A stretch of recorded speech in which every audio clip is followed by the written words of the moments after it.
লেখক ফরিদ আহমেদের একটি বিখ্যাত লেখা রয়েছে, ঠুসি পরে তুমি খুশি। দেখুন, ঠুসি মুখে লাগানো গরুটা কতটা অসহায়। অন্য গরু ঘাস খাচ্ছে, ওরও ক্ষুধা লেগেছে, কিন্তু খেতে পারছে না। আবার ওকে ক্ষেতের আইলে রাখা হয়েছে, অন্য ফসলও খেতে পারছে না। গরুর মুখে ঠুসি দেয়া হয় নিয়ন্ত্রিত জীবনের প্রতিচ্ছবি হিসাবে।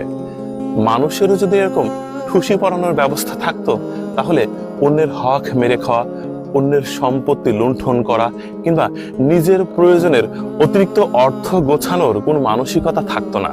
দেখেন, আমাদের সমাজে অনেক মানুষ আছে যারা অসহায়ের সম্পত্তিও গ্রাস করে খায়। ঠিক তাদের জন্য হয়তোবা এই ঠুসির উদাহরণটা চমৎকার হতে পারে। আমাদের জাহাঙ্গীর ভাইয়ের গরু এটি। সব গরুর মুখ খোলা, শুধু এর ঠুসি পরানো রয়েছে। এটি খোলার আগে আমরা চলে এসেছি শুধুমাত্র দেখার জন্য। ঠুসি পরা থাকলে মানুষ কিংবা প্রাণী চাইলেও অন্য কিছু গ্রাস করতে পারে না। ওর যতই ক্ষুধা লাগুক, ও কিন্তু খেতে পারবে না।